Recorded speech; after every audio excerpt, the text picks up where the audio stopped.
Lost in a dense forest, 5 friends wandered aimlessly, their flashlights barely cutting through the suffocating darkness. Just as exhaustion set in, they stumbled upon a decrepit wooden sign. "Welcome to Dalak Village." Its faded, vine-covered letters felt more like a warning than a greeting.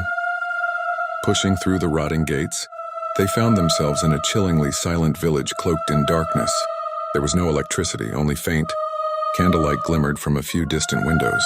Uneasy but curious, they ventured further. In the village square, they encountered the residents.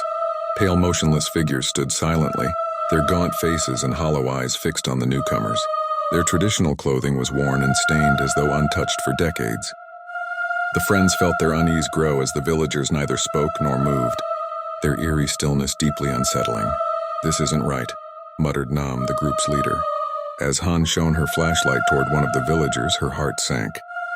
The figure cast no shadow. Inside one of the wooden houses, they discovered a crooked mirror. Dung, the youngest, hesitated before glancing at his reflection. While his face stared back, the villager standing behind him was absent from the glass. "This place is cursed," Nam said, his voice trembling. "We need to leave, now." As they turned to leave, villagers blocked every exit, their hollow eyes glowing faintly. Desperate, the group barricaded themselves inside another house. From the window, they watched as the villagers formed a perfect circle in the square, their faces tilted skyward, mouths slightly open in silent prayer.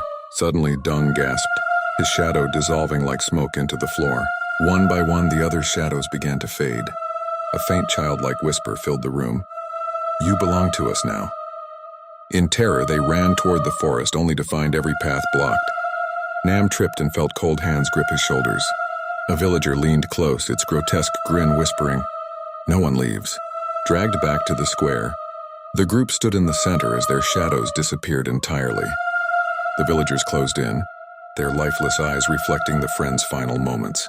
By dawn, the village was silent once more, with 5 new figures standing among its pale, unmoving residents. The village waited patiently for its next visitors.